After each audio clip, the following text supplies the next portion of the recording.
WVTC Radio Detroit. You can find us on Facebook, YouTube, X, and our website, www.wvtcdetroit.com, or download our WVTC app from the Play Store for Android users and the App Store for iPhone users.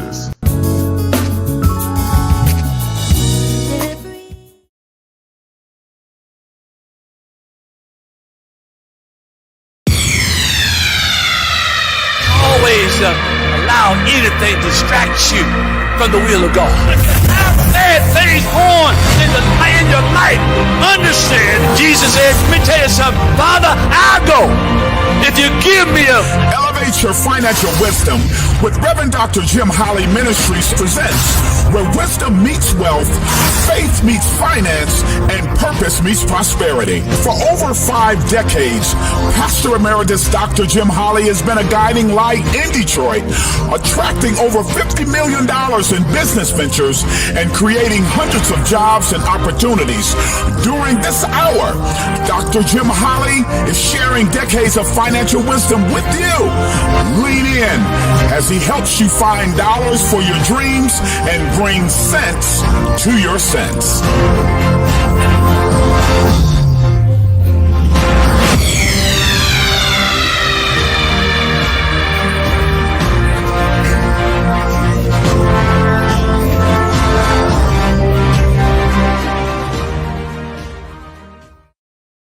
Reverend Jim Holley's International Ministries introduces 2 new publications. The Spirit Speaks, 365 Days in Quotation of Affirmation, and A Saved City is a Safe City. Resources and Bible classes around the country. Purchase your book today for $14.95 or receive both for only $27.95. Call or write now while supplies last. Reverend Jim Holley, 258 East Milwaukee Street, Box 27, Detroit, Michigan, 48202 or 313-871-2800. Once again, I thank God for each and every one of you, for this is the day that the Lord has made. Let us rejoice and be glad in it. This program on Saturdays afternoons for the next few weeks will be about economics. A few years ago, I wrote a book called When the Vision is Bigger Than the Budget. It's been very well received by many people.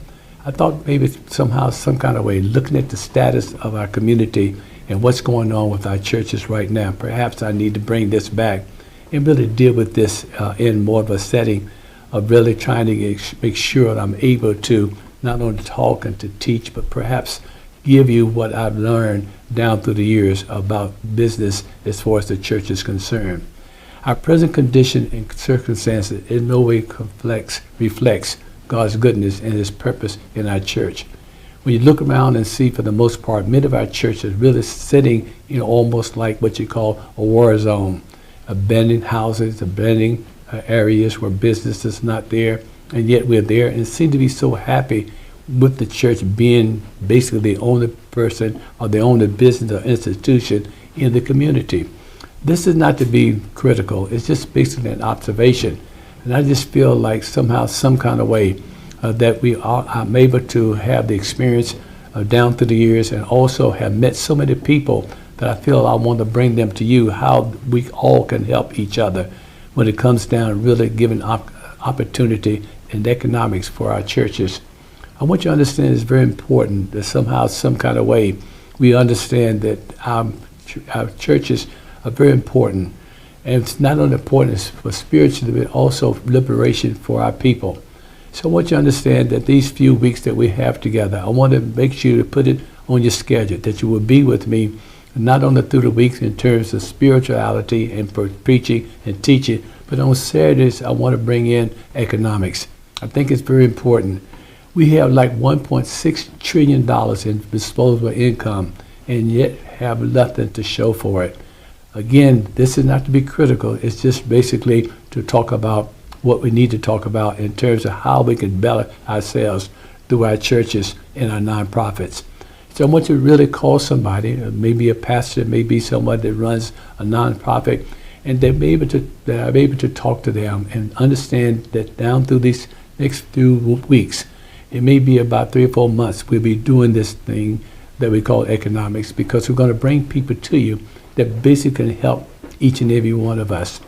Certainly, it's difficult for me to have the resources to bring people around the state together at one place. But I thought maybe I could use this time that I have on television to be able to reach many of you, thousands of you, to be able to understand somehow, some kind of way, the church as an institution needs to certainly do more for our community and more for our people. And like many of us want to do it, just don't know how to do it. Don't know where we can get the resources from. Again, it's because the vision is bigger than the budget. And somehow, some kind of way, I want to make sure we find out where the money is, where the grants are, and how we can get people to help us with people, grant writers, be able to really talk to us and really work with our churches. And so this is what we're going to be doing on Saturday afternoons for a while. I've been really spiritually guided and spiritually sort of like given me the direction of what I need to do at this point in my life. Must understand, God's been very good to me. And certainly, and not only good to me, but good to my family and good to many of you that I have had experience with. And somehow, some kind of way, I want you to understand, we need to do more. Do more for our people, do more for our community, and certainly invest more in our children. In Luke, the 4th chapter, verse 18 and 19, I'm just going to paraphrase it because of time. The Spirit of the Lord is upon me. What does the Spirit of the Lord is on us? What do you want us to do? Those of us have been called into ministry. This is Jesus speaking to the congregation that basically he's now announcing his ministry, announcing exactly his purpose and his destination. He says to preach the gospel to the poor. Not only preach the gospel to the poor, but heal the brokenhearted. To proclaim liberty to the captives.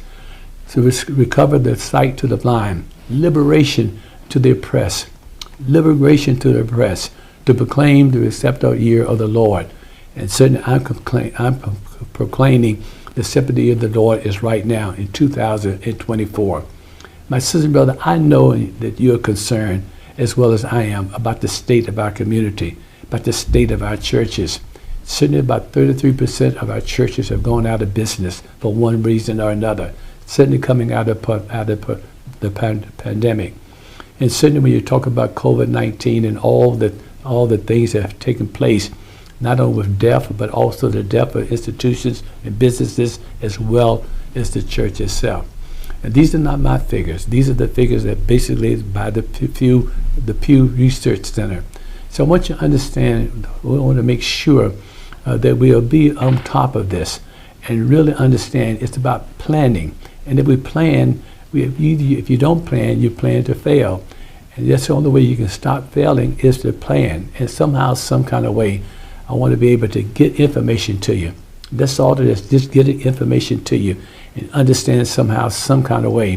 When we look around us in our community and see poverty, abandoned houses, abandoned lands, a community like war zones, the church, for the most part, is in the midst of all of that. So we got churches sitting right in a community that has nothing around it, and we're still so happy. We're so happy.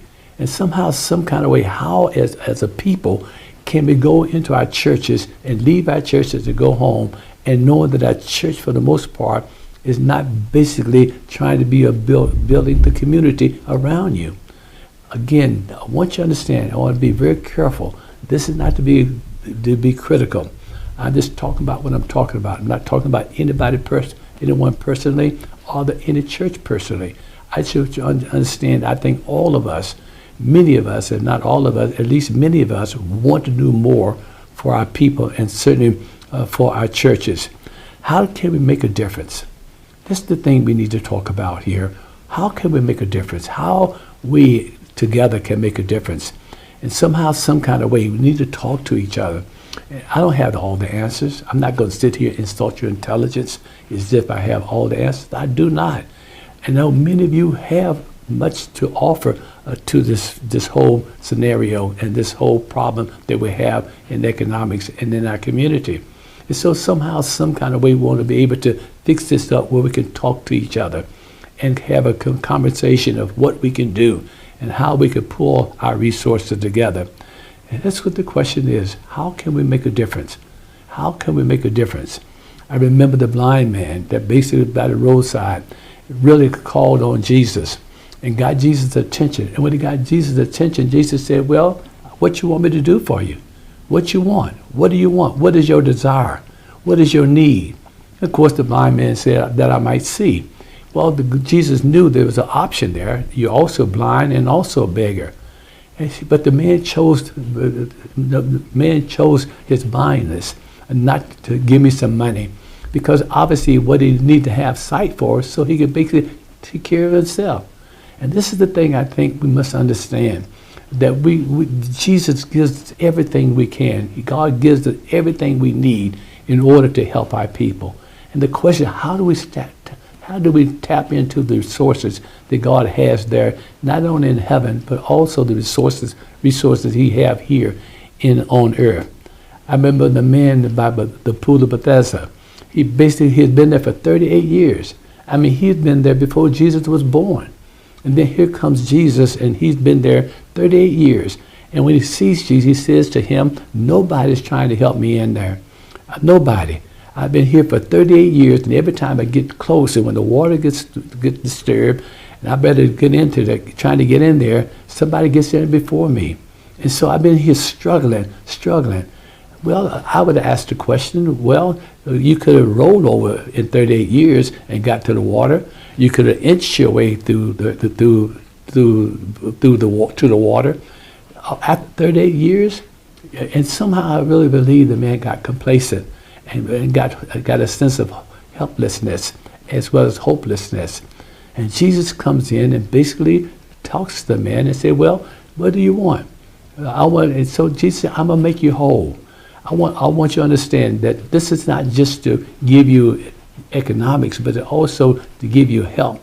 But I want you to understand you need your health as well as your wealth. And I want you to understand, my sister and brothers, somehow, some kind of way, we must realize that nobody's going to help us but us. Can I say that again?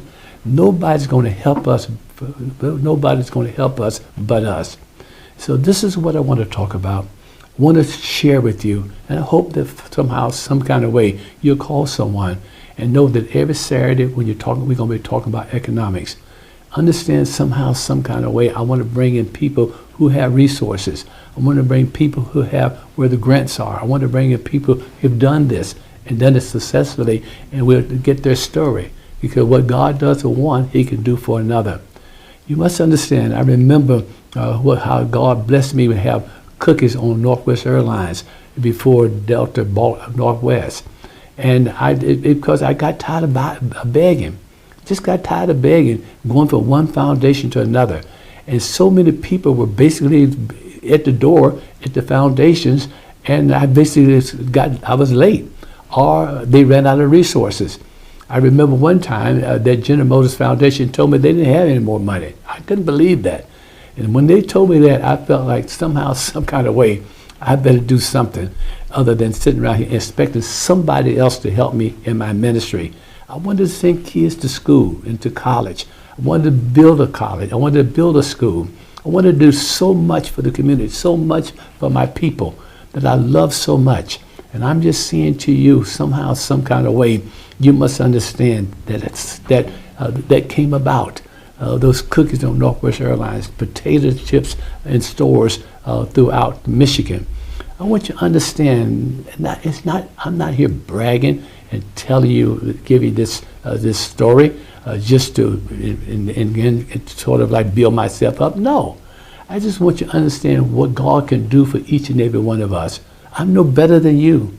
I'm just somebody that really knows somebody and trying to tell somebody about Jesus Christ. That's who I am.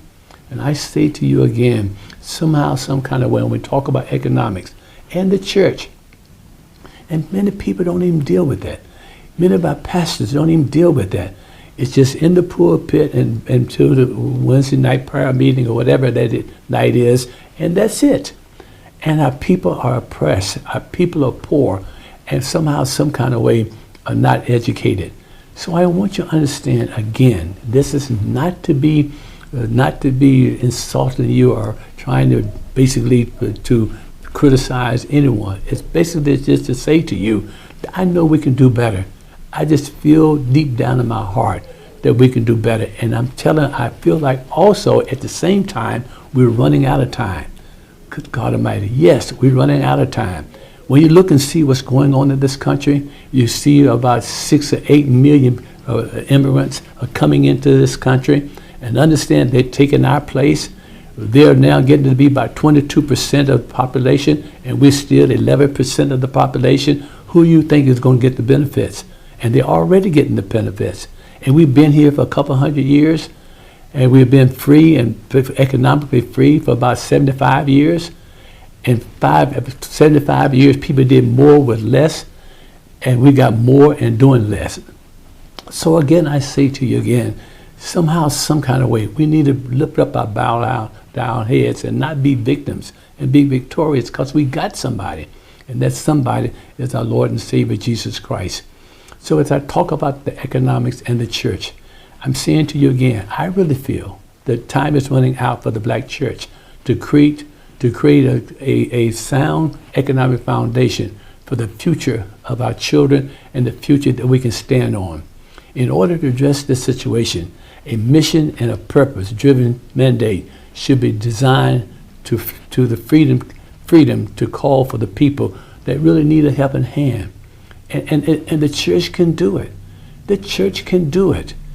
If leadership in our church can do it.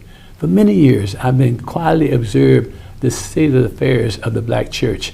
And not only the black church, but the black ministry, the black church conventions, and the black fraternities and sororities. Essentially, it is all about the person and not the people. It's about holding conventions in hotels that's owned by others. And other ethnic groups, we're basically complaining, and other ethnic groups have the hotel and that we're having our conventions in. And understand, we year after year, I always wondered about that.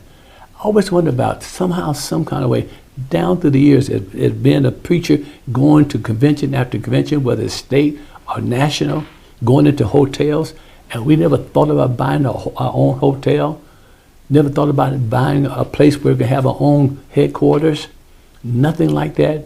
And so we give millions of dollars over the years to hotels that we don't own. We just owe in, but we don't owe W in. And something is wrong with that. It was something was wrong with it before, and it's still something that's wrong with it now. So I want to talk about some principles that I want you to consider with me in this time that we have together.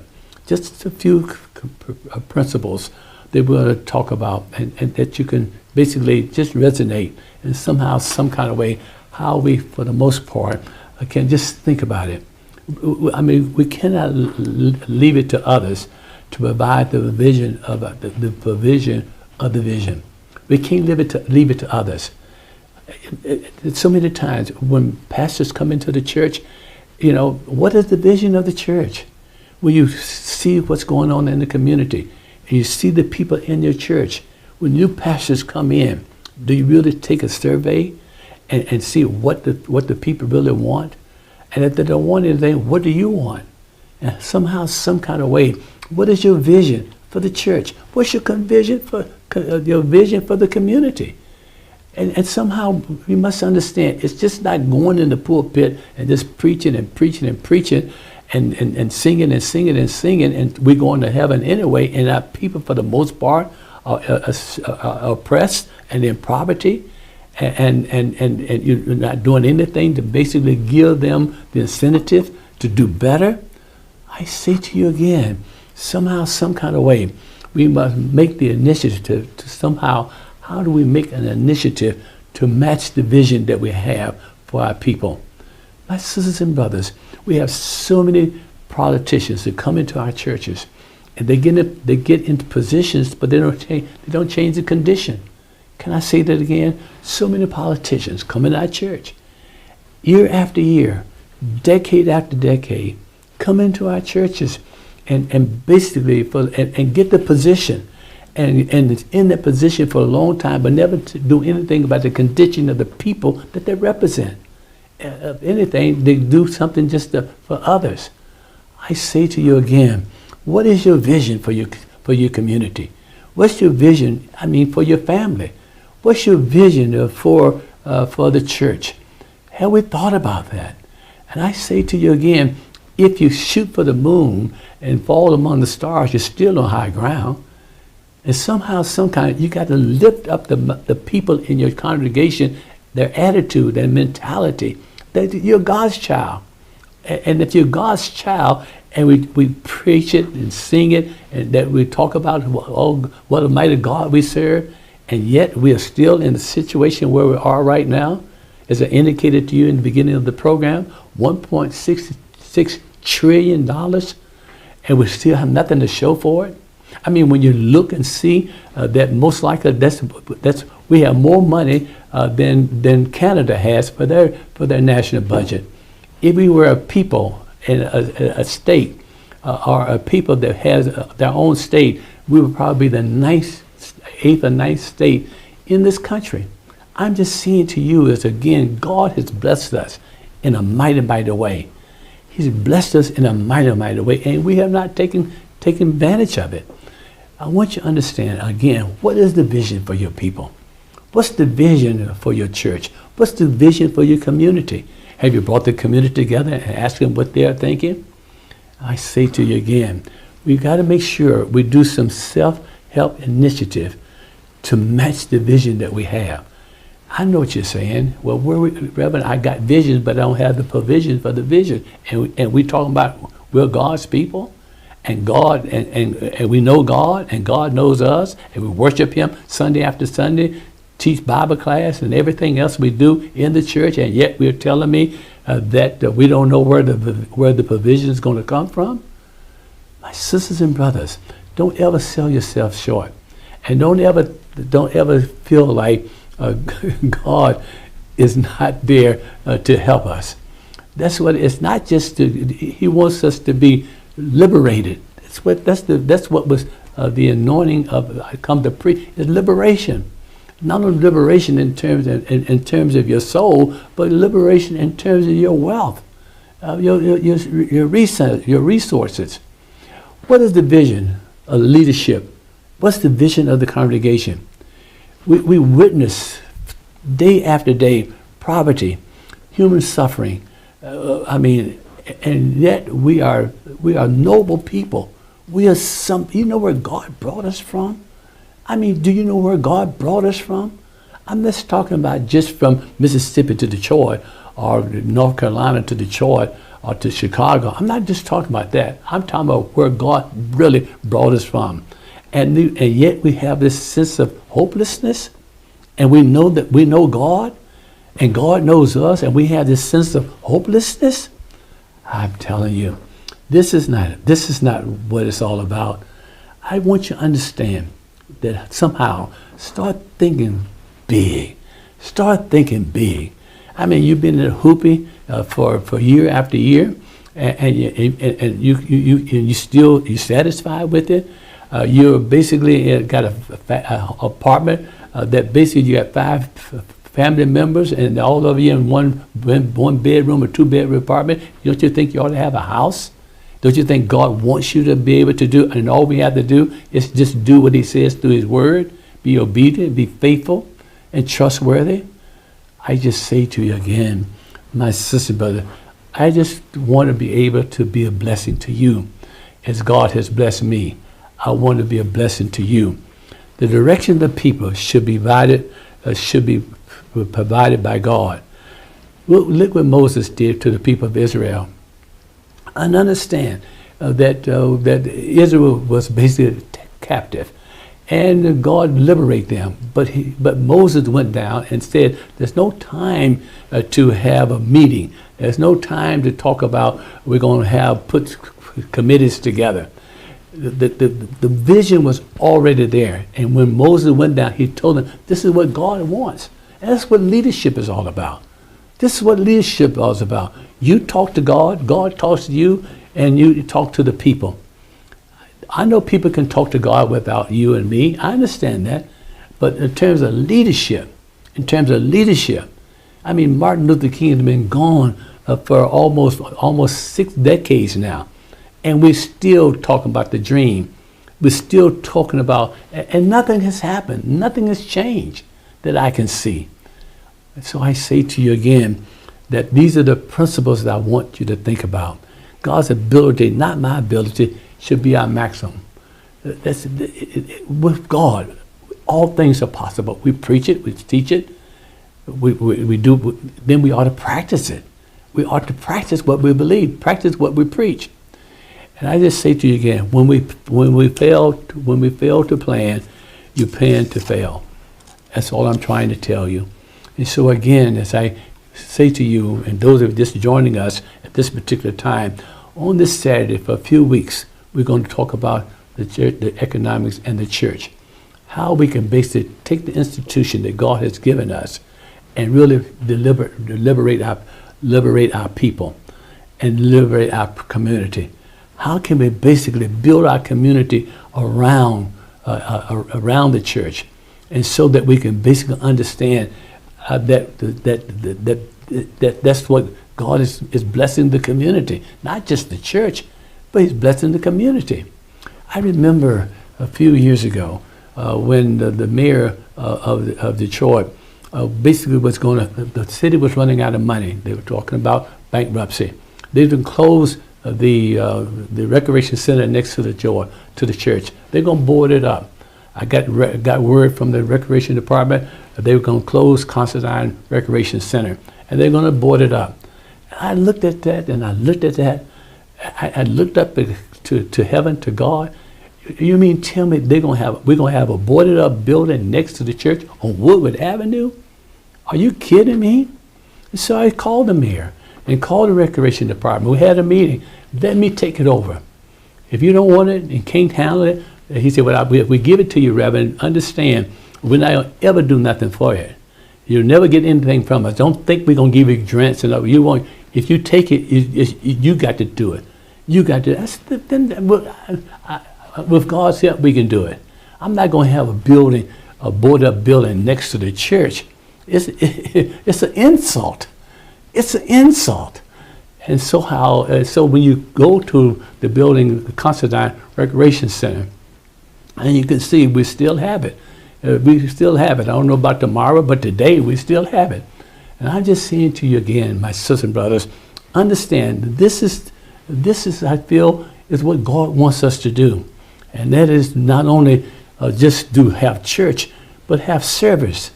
And we worship in the church, but we go out to service the community. Let me ask you this. Have you not agonized over our dependence of others? I mean, have you ever that we always depended on somebody else as a people?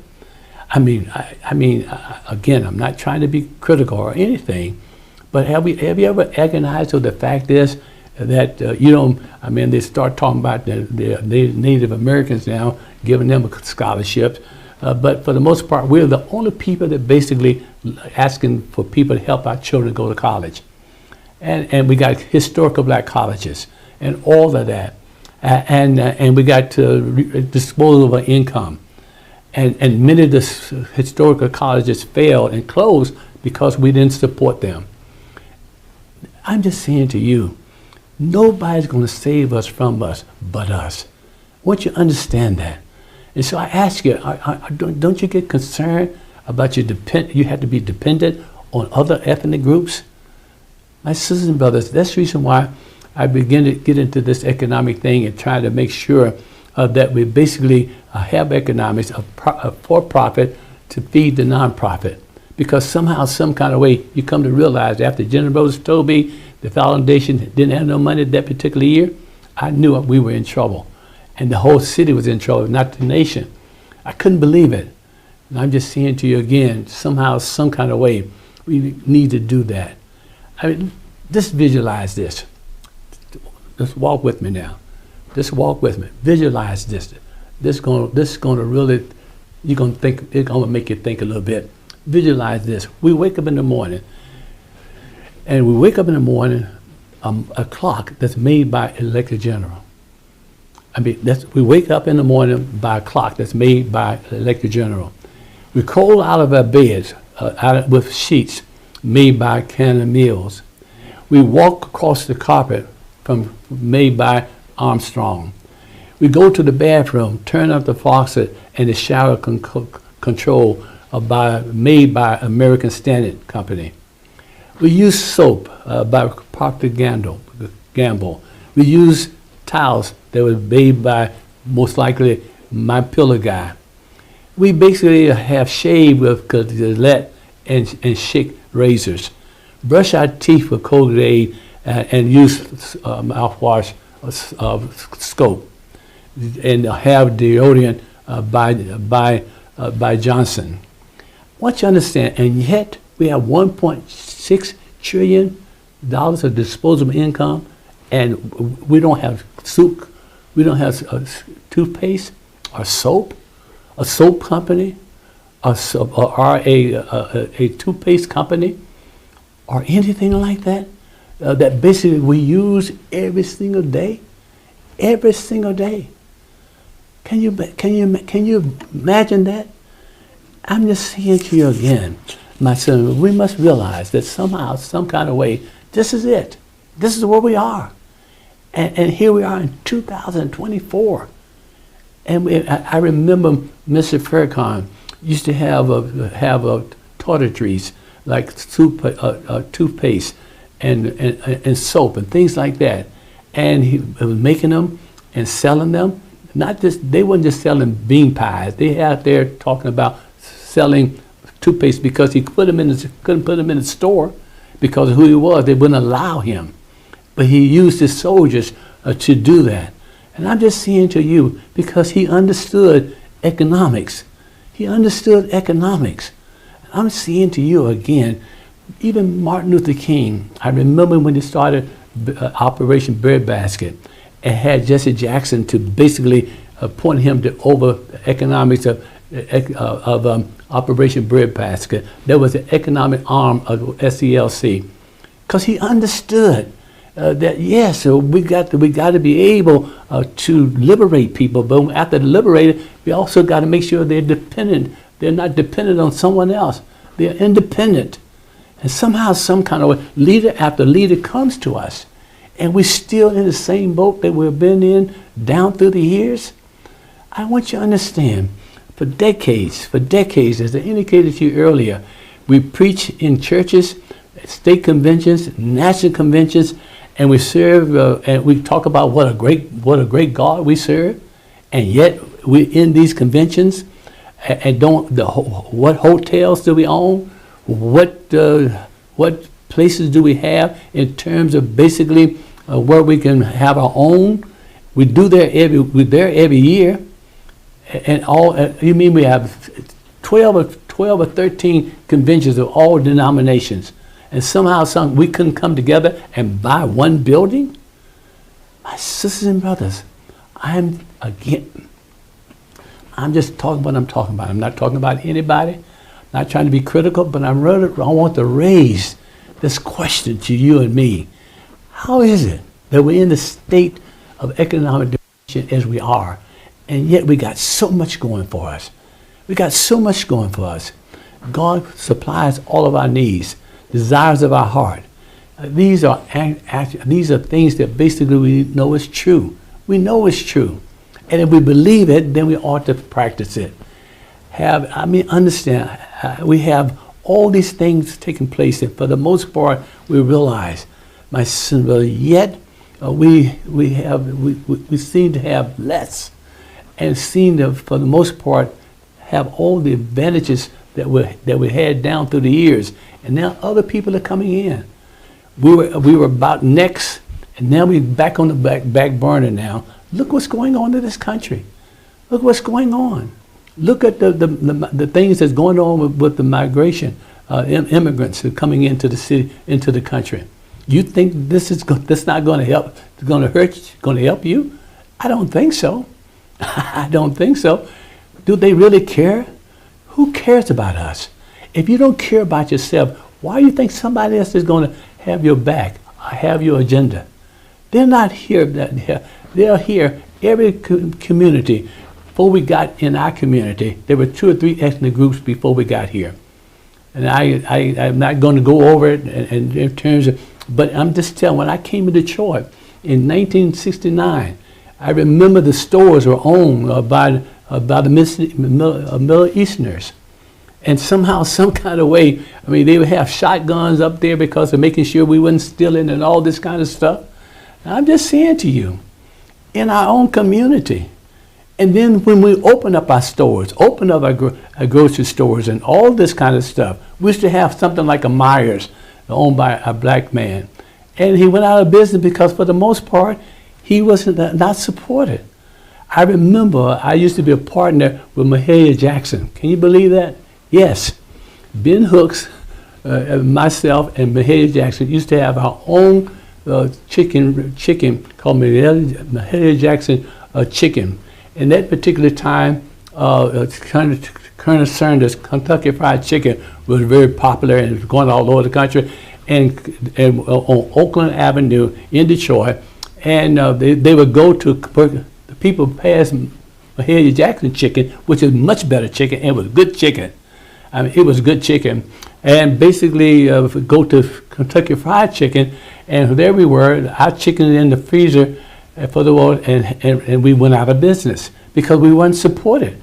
We really weren't supported. You know who we sold it to? A country person in Nashville, Tennessee, a country singer in Nashville, Tennessee. I'm just telling you, because if we have the business, do we support it? Do we really support it? And I'm just saying to you, so we must understand this whole mentality that we have, that we hurt each other, we talk about each other, we kill each other, we rob each other, all of this mentality that we have, because it's something in our DNA that basically we just don't, I don't like myself, and since I don't like myself, I'm certainly going to not like you. I say to you again, this is not to be critical, it's not to be talking about anybody, it's just for observation and make you think. Somehow, some kind of way, we got to make a difference in our, not only in our community, in our churches, but also in our community. I want you to understand, we must somehow not maintain this poverty mentality. And so many times our children, they see this stuff. When they go to school, they see abandoned land, abandoned houses. We see people as they go to school. What do they see? What's in their observation? Can they be this? Can they be that? Everything they see has got to be on television. I'm just seeing too somehow we got this mentality of poverty. And I want you to understand, we are somebody. We are somebody. We have $1.6 trillion as supposable income. We get and buy everything we want. I'm not going to take time out and go over what you buy, how much liquor you buy, how much this you buy, how much that you buy, how many lotteries you buy. I'm not going to go over that. I just want you to understand and start thinking about the fact how we can do better. And this is what this Saturday is going to be for the next few weeks. Understand again, without being redundant, nobody's going to save us from us but us. No ethnic group have no invested interest in our economic freedom. Why should they? Why should they? Why would any ethnic group be more concerned about your economics? Why? Why do you think they would be? I say to you again, we have it. We have everything we need. We just need to work and pull ourselves together. I remember that I had about 37 people at a meeting with the Detroit Growth Corporation. And I asked them to come in. I made sure everybody had at least $500,000 to $1 million, to $500,000 to about $5 million. Each and every one, I made sure research indicated they had the resource. All 7,037 of them, 37 people had anywhere from $500,000 to $5 million. And we went there. I made sure I wasn't going to be involved. I just there like everybody else. I had the Economic Growth Committee to basically to run the meeting, fed them, all of that. And we started talking about how we can have one building that we can own. At this particular time, Glenn Gibbert basically had about 67 buildings in Detroit. And I was trying to get us to buy just one. We fed them, we talked and talked and talked, and then finally they realized who's going to run it, what we're going to name it. We went on and on and on, and came out with nothing. I was so disappointed. Here's one man had 67 buildings in Detroit, and I was trying to get just one building that we can call our own. We had people that had McDonald's and Burger King restaurants. They were there, so I knew they know how to run a restaurant. And we had a restaurant in this particular building, and we even gave them the building, let them see the building that we're talking about. And then I knew they were there. That we had people that will have offices there. There were lawyers, businessmen, church preachers, all of that. And yet we could not come up with the idea that we have just one building, resources to have one building. We could have done it. We could have borrowed the money if we just put the resources down, a down payment. We could have done it. We showed them. But we didn't want to work. They didn't want to work together. So if the leadership doesn't work together, then you imagine what the fellowship, what they're going to do. I applaud those of you who are doing well. I applaud you. I thank God for you. But there's so many of us not doing that well. And this is why I want to have this conversation and have this seminar on Saturday afternoons for the next 3 or 4 weeks, or whatever number it may take. Understand, we're going to be talking about embarking upon a business support, the outreach ministry. We're going to talk about from an antiquated ministry to a modern ministry. We're going to talk about the Great Divide. We're going to talk about the manner of community development. We're going to talk about funding and underfunded vision, the need for profit and the need for nonprofit. We're going to talk about why churches should be more involved in business. We're going to talk about taking the word into the world. Talk about all of these things that we're going to talk about. We are great people. Our children, our investment, and education, far as I'm concerned, is the way out. And you're going to hear from us. We want you to take notes and understand we're going to bring resources to you. That God, whatever God gives me, I want to bring it to you. Hear this. The community leaders, you will hear them. People that basically know what they've done and what they're doing and how they can tell you how you can do what they've done. Understand, we're going to have great grant writers, how you can get these grant writers and how you can pay them. We'll talk about where is the money. There's no point fishing where the fish is not biting. We want you to fish where the fish is biting. And so where is the money? Where is it? You know, we want to resource so you don't have to do all the research. We'll find it for you. And all you got to do is go fishing for it. There's a young man that I met and had dinner with a couple last week named Dr. Ken Harris. And Dr. Ken Harris, he's the CEO of the National Business League. And so he's basically tied up all around the country of the United States. But he lives here in the city of Detroit. And I want to bring him here and let him talk to you about where the money is and how other people are doing it.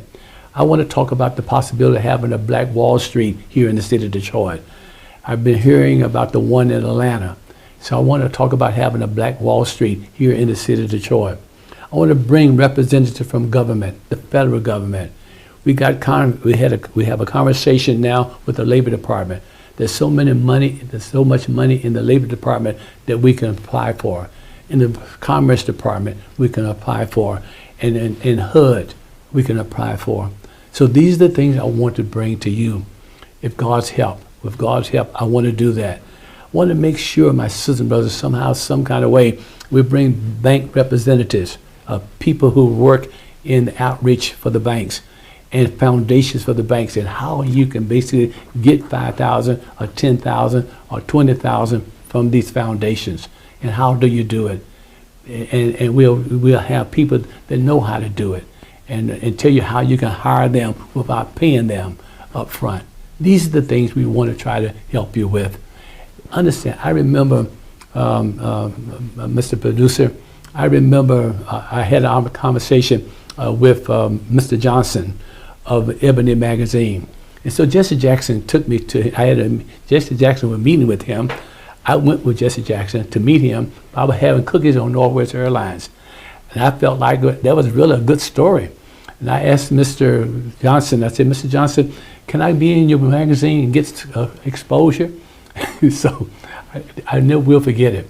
And Mr. Johnson, who owned the magazine, indicated to me, son, the only way you get in my magazine, you got to be successful. And once you're successful, then I'll put you in there. I'm not here to make you successful. I'm here to basically tell people that you are successful. I never will forget it. Never will forget it. And it didn't deter me. It didn't make me uncomfortable. It didn't make me basically feel like I just give up or hopefully. No. I realized that I'm going to do everything I can. And I think I did make it to Jet, but I didn't make it to Ebony Magazine. I just should understand. We're going to have people zooming people in and out of this studio to be able to help you. All I want to do is to be a blessing to each and every one of you. That's all I want to do, is still be a blessing to you. And God has been good. No doubt about it. God has been good. And I want you to understand, I just feel like we can be a blessing to each other. It's not about me. I'm just the vehicle. I'm the vessel. I have right now a resource to where we all can get together and sit around and be able to try to see what we can do together. I mean, we can put, you got families in your people in your family, and put the people that's like-minded in your family and put up an organization, a nonprofit or profit, and start a business. I mean, you got we got so many people call me out of the country. I got people that come in from Greece, people that come from Japan and China, and talking about investing here in the city of Detroit. And I understand, my sisters and brothers, because they see the possibilities here. They see the people on the outside see the possibilities on the inside. Right now we have only one hospital that's owned by local, and that's Henry Ford. All the other hospitals are owned outside of the state. That's why we don't have these relationships with them. It's because they basically are owned by outsiders. And Henry Ford is the only one, and Henry Ford is building $3.5 billion, $5 billion, not million now, $3.5 billion, that's with a B, of development on the boulevard. Are we going to be involved in it? If we are, how are we going to be involved in it? They want you to be involved in it. They're trying to talk to you, to the community, trying to talk to people around the community. They want you to be involved. How do you want to be? How can you be involved in it? These are the things I want to make sure you understand, that we're here to be a blessing. I think the time is long overdue for the black church to develop, with God's help, a business-based company for economic for the generations to come. What are our children going to do? What are our children going to do? I remember when we opened up our building, the senior citizen building on Woodward and Claremont, 9001 Woodward, 68 units. And I wanted my grandson to experience this. I wanted to be able to walk by here and understand and see this state-of-the-art building that his granddaddy is involved in or is being named after. I want you that for your children. I want to know, want your children and grandchildren know something about you, and not just you, but their mama or grandmama or daddy or granddaddy or uncle, aunt, but something significant about you, your contribution to their welfare. Our children need to see this. Our children need to see this. My grandson goes to the school that I founded, and often he tells people, my granddaddy was found this church. My daddy, I said, but you understand, when you say that, you got to let them know you're smart and that you're smarter, just as smart as everybody else, or smarter. And he's done that at 8 years old. I just want you to understand, my son, brother, these are the things our children have to experience through us and for us, generations to come. When you go downtown, you see Bernstein, generation after generation. You see Steinberg, generation after generation. But when we go downtown, and for the most part, and not with a broad brush, but again, the fact is that where are our generations? Where is our name that our children and our children and our children basically will be able to identify with? We are a great people. I want you to understand that. I've been an African American all my life. I didn't wake up this morning being an African American. I've been in all my life. I know us. I know who we are. I know where we come from. I know how God can take us. He's already done it from the plantation to the White House, through Obama. He's already done that. We got a vice president, African American woman. He's done it for the men and now for the women. To understand we are somebody, and somehow, some kind of way, we got to remember and tell our children that not only can you be a president and a vice president, yes, and that's fine, but there's so many other things we can do and be. And understand, my sisters and brothers, it's out there. And all we have to do is go fishing. But fish where the fish are biting, not just out there. And don't fish in shallow water. Fish in deep water. That's where the big fish are, in the deep water. There's only minerals in the shallow water. I say to you again, as I come to you Saturday after Saturday, through the week, but mainly on Saturday to talk about the church and economics and how we'll bring people in and out to be able to talk to you, give you information, give you direction, tell you their failures and their success, all of that. And so I hope that it would indeed supply information to you, that you give you a sense of initiative, that you want to do something on your own and want to do something for your family.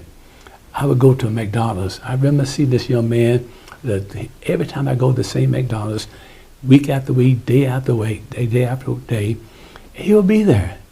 Nice guy. He'd be there, and I said, man, you got work ethic, like everything. I said, don't you want to do better than this? I mean, I come here and you're here, and you're nice, manable, and you got work ethic. I mean, you're here every day, and evidently on time. And people know you and honor you when they come here, looking for you. And I ask them, what can I do to help you move from this job of $7 an hour to $17 or $22 an hour?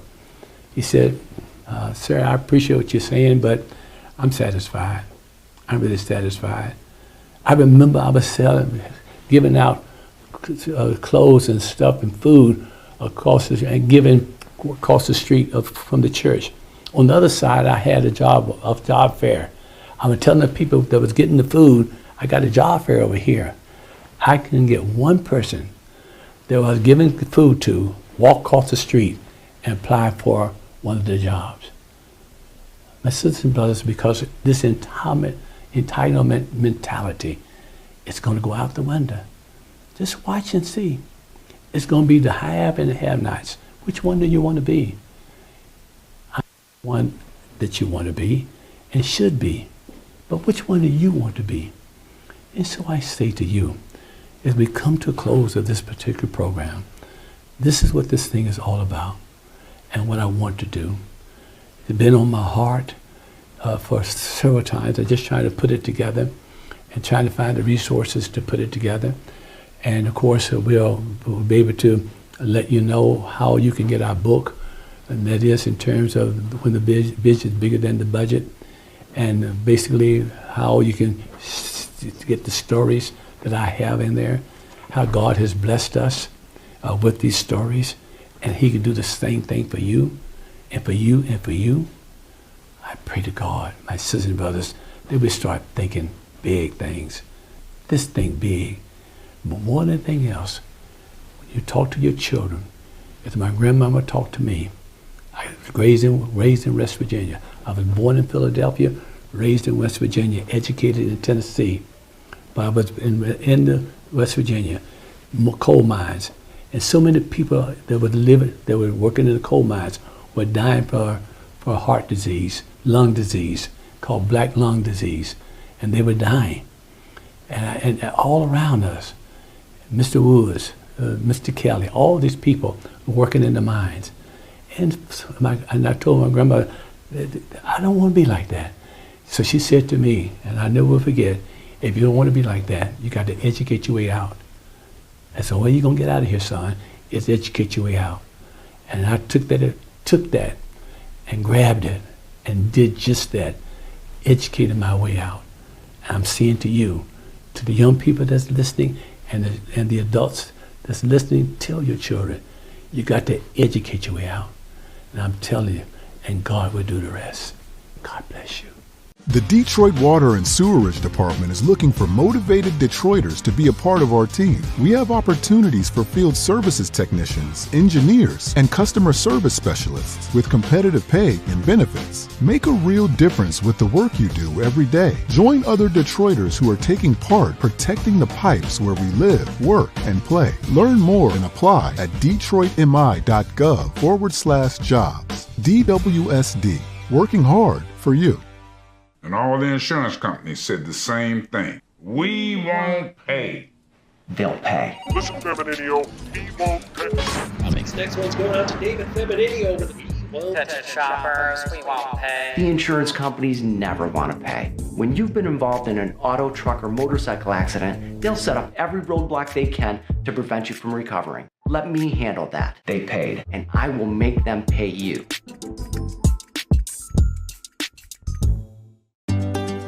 I am Aisha Day.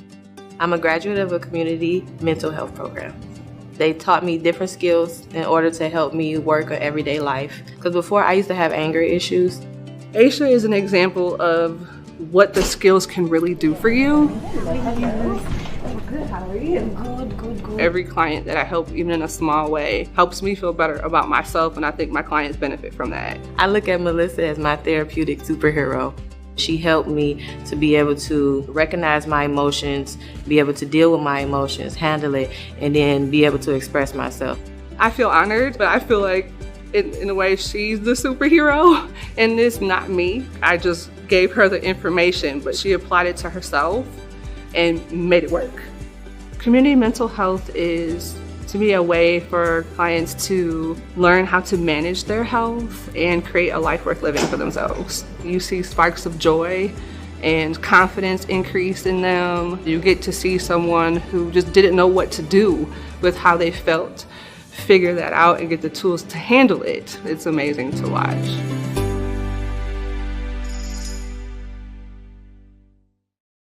Feel good about your future with tuition-free programs at Wayne County Community College District. Whether you want to be in healthcare, computer science, the culinary arts, digital media, or robotics and automation for the next generation of vehicles, WCCCD has you covered. A full range of programs to achieve your goals, fit your schedule, and give you all the support you need to be successful. All of it tuition-free. Now there's something to feel good about. Register today at wccccd.edu. I'm Eric Sabri, Wayne County Treasurer. If you're having trouble paying your property taxes, the Wayne County Treasurer's Office is here to help. We have several payment plans available. You can contact our office by phone 313-224-5990 or email us at taxinfo@waynecounty.com. Don't delay, we're here to help.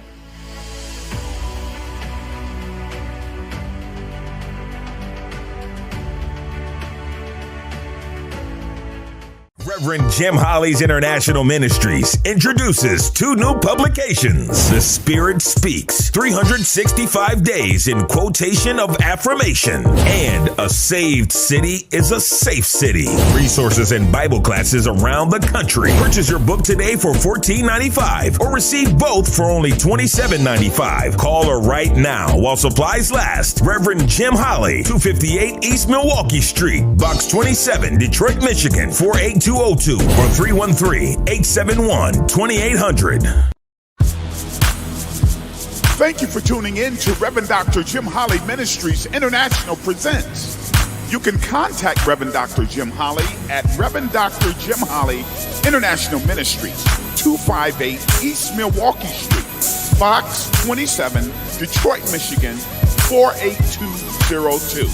You can also contact the ministry at 313-871-2800. That's 313-871-2800. Tune in next week where Reverend Dr. Jim Holley will help you to discover dollars for your dreams and bring sense to your sense.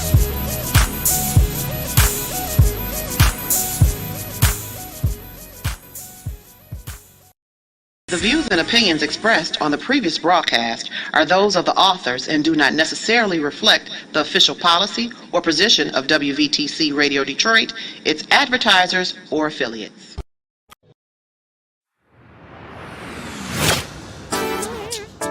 We are WVTC. What is Detroit Gospel Internet Radio? What it is? We're gospel music, preaching, teaching, encouraging. What it is? All up in what it is. The community. What it is? WVTC. In your neighborhood, it's what we do. What it is.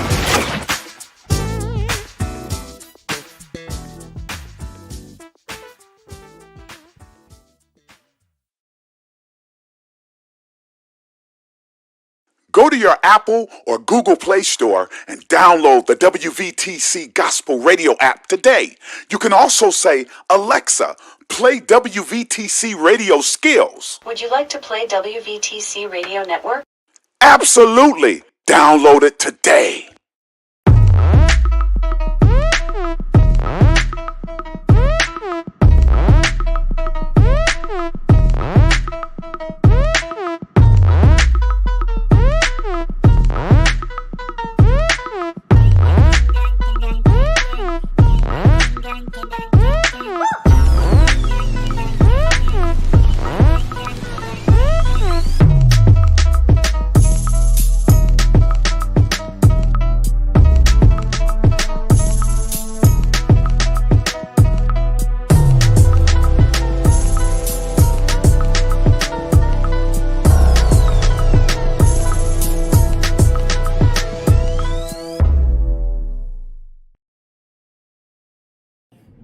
Hi, I am Pastor Miranda Faye Pope of Holley Ministries International, and I listen to WVTC Detroit, and I want to invite you to listen in. You're listening to WVTC Gospel Radio Detroit, and we're flowing in the Spirit.